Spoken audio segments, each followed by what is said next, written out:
বলিউড হোক বা দক্ষিণী সিনেমা প্রতি কে কত পারিশ্রমিক পান সেটা সাধারণত বেশ গোপনেই রাখা হয়। তবে মাঝে মধ্যে কিছু প্রতিবেদন কিংবা বিশ্বস্ত সূত্র সেই পর্দা সরিয়ে দেয়, আর তখনই সামনে আসে তারকাদের চোখ ধাঁধানো পারিশ্রমিকের অঙ্ক। এতদিন ভারতের সর্বোচ্চ পারিশ্রমিক পাওয়া অভিনেত্রী ছিলেন দীপিকা পাডুকোন। পারিশ্রমিকের দৌড়ে দীপিকার চেয়ে খুব একটা পিছিয়ে নেই আলিয়া ভাটও। তবে সাম্প্রতিক এক চুক্তিতে বদলে গেছে ভারতের সর্বোচ্চ পারিশ্রমিক পাওয়া অভিনেত্রীর নাম। প্রিয়াঙ্কা চোপড়া, যিনি প্রায় 6 বছর পর ভারতীয় সিনেমায় ফিরছেন। তিনি একটি ছবির জন্য 30 কোটি রুপি নিয়েছেন। এটি এখন পর্যন্ত কোনো ভারতীয় অভিনেত্রীর সর্বোচ্চ পারিশ্রমিক।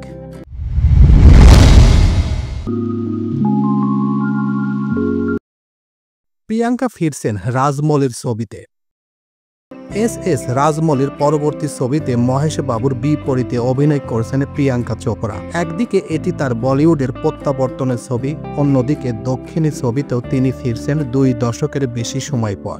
বলিউড হাঙ্গামার খবর অনুযায়ী এই ছবির জন্য প্রিয়াঙ্কা চুক্তিবদ্ধ হয়েছেন 30 কোটি রুপিতে। সিনেমার একটি ঘনিষ্ঠ সূত্র জানিয়েছেন, এই কারণে এত দেরিতে প্রিয়াঙ্কার নাম ঘোষণা করা হয়েছে। তিনি নিজের পারিশ্রমিকের বিষয় এক চুলো ছাড় দিতে রাজি ছিলেন না। আর কেনই বা ছাড় দিবেন? শুধু পুরুষ তারকারাই কেন বড় অঙ্ক পাবেন? অ্যামাজন প্রাইম ভিডিওর সিরিজ সিটাডেলের জন্য প্রিয়াঙ্কা নিয়েছিলেন প্রায় 41 কোটি রুপি।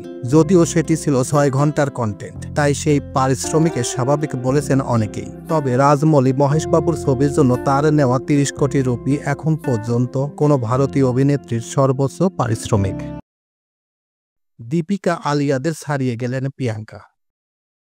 রাজমৌলির এই ছবিতে সই করার আগ পর্যন্ত দীপিকা পাডুকোন ছিলেন ভারতের সর্বোচ্চ পারিশ্রমিক পাওয়া অভিনেত্রী। কালকি 2898 AD ছবির জন্য তিনি নিয়েছিলেন 20 কোটি রুপি।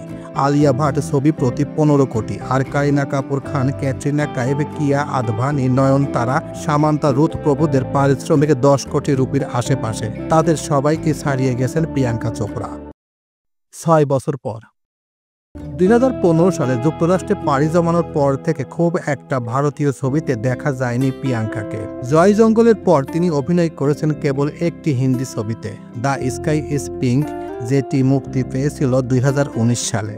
তার বহুল আলোচিত নারীকেন্দ্রিক ছবি জি লে যারা আলিয়া ও ক্যাটরিনাকে সঙ্গে নিয়ে অনির্দিষ্টকালের জন্য পিছিয়ে গেছে। ফলে গত 6 বছরে তাকে ভারতের কোনো প্রেক্ষাগৃহে কিংবা OTT-তে দেখা যায়নি।